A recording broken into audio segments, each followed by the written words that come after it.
everybody. All right, today I'm going to show you very simple sequence of exercise to release sciatic pain.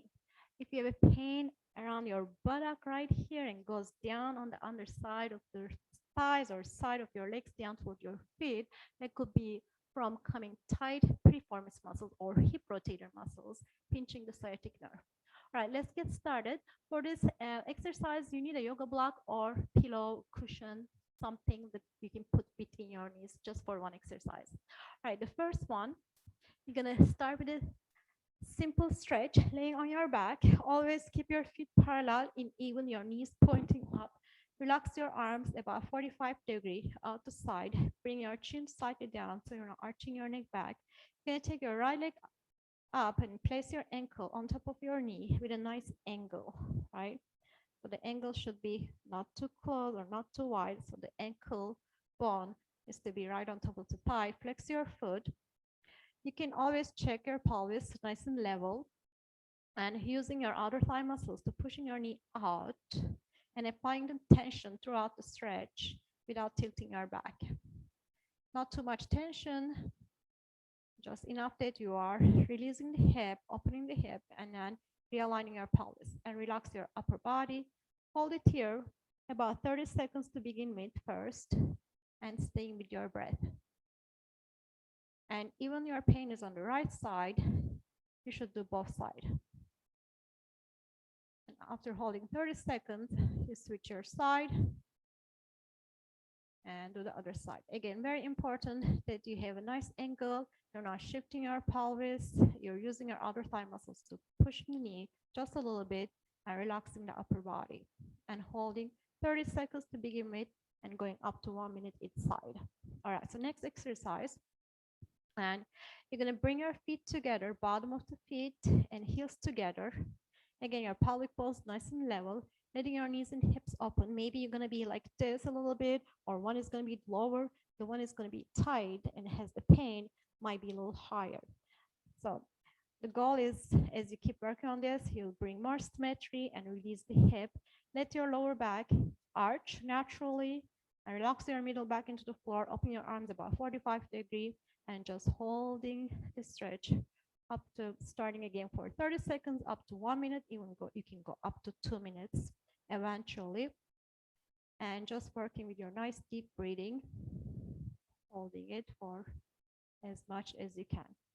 All right, so next one, we need the yoga block or the pillow, placing between the knees.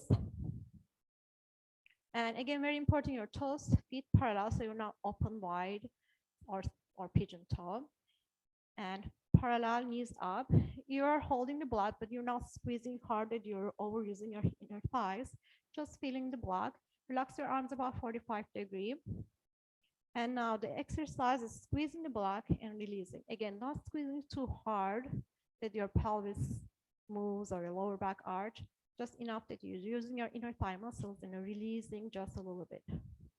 And you can begin to do 20 times at the beginning, and you can go up to 30, 40 times a day. Relax your abs. Try not to squeeze anything, just the inner thigh muscles, and the rest of the body is relaxed.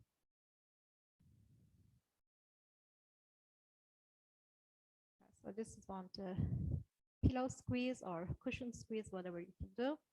And our next one is laying on your stomach. Again, you need to block. You bend your knees and place the block between the feet. That's the hardest part you can do. And make sure your feet together. And the feet are flexed. So holding a block between. You see that? Yeah, perfect. And your feet flexed and facing up the ceiling. So your lower leg is perpendicular to the floor. Very important, this one is perpendicular to the floor, not like this or lower. Okay, that's why you're holding the block to stabilize the knee. And you're coming all the way down with your head on top of your hands. Relax your shoulders. Very important, you're relaxing your shoulders. All you need to do is squeezing your buttocks together and release. There is no squeezing in the abs or shoulders. A very small squeeze right in the buns. You barely see that I'm doing anything. So because it's very small movement, just squeezing your buttock muscles and releasing. There's no movement on the pelvis or lower back, no using your abs, nothing in the shoulders, and just stabilizing your feet. And try and keep the feet flexed. So squeeze and release. Make sure you're releasing too. Sometimes you want, the problem is you're tight on the buttock and that could be causing all the problems too. So it's important to move the muscles. So release and squeeze. Relax and squeeze. Again, starting, this one is a hard one, so you can start just 10 times. Make sure you're doing right. And you can go up to 20 and 30 times. Very important, you're connecting it, you're doing right. It's easy to kind of move the pelvis or squeeze your hamstrings or back is moving. It's very small control movement. Right. Our next one is the nerve mobilization or nerve flossing. So we were going to mobilize the sciatic nerve, the path to the nerve. So the sciatic nerve starts all the way on the lower back, comes down underneath the thighs and go to your foot, innervates the foot. So that's why we sometimes feel numbness or tingling on the foot. All right, so this one, bending both knees, whichever's affected, you can start with that one first, but you always do evenly.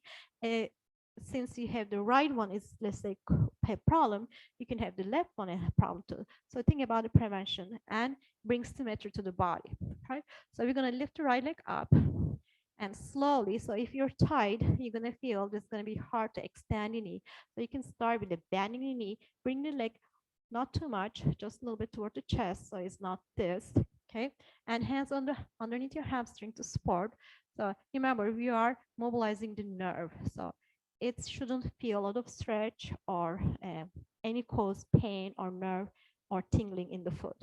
We're gonna extend it only as much as you can, and then where you're feeling comfortable, you start pointing and flexing your foot. It feels like a stretch, that's good. It feels like a pain, goes toward the foot. Sometimes it's so severe that it could go all the way to your back, middle back as well. And all you need to do, point and flex your ankle without forcing to open the path to the nerves. And very important, you're not doing this nerve flossing when you have the flare up. We have a lot of pain in the buttock. And so always check with your physical therapist, exercise therapist, or anybody can do orthopedic testing for you, or any medical massage therapist, that make sure this exercise works for you and you're doing correctly. And if you're doing correctly, you start feeling release, and then you start extending better and you become straight. And if you're still here and it's actually getting worse, then you're doing too much. Again, if it feels good, you can start with 10 times and up to 20 times a day. Make sure you do the other side to prevent any problems in the other side as well. And starting with the knee bend, and then keep moving the ankle very gently without forcing, and then see after maybe 10 repetitions, the knees start extending naturally and feel less tension. So that's a good sign. But things are not getting better and it's getting worse, then it's not working, right? Right, that's it. And these are the few very simple exercise sequence to release sciatic pain. Again, don't do it when you flare up, and always check with your therapist to make sure they are good for you. All right, thank you so much. See you next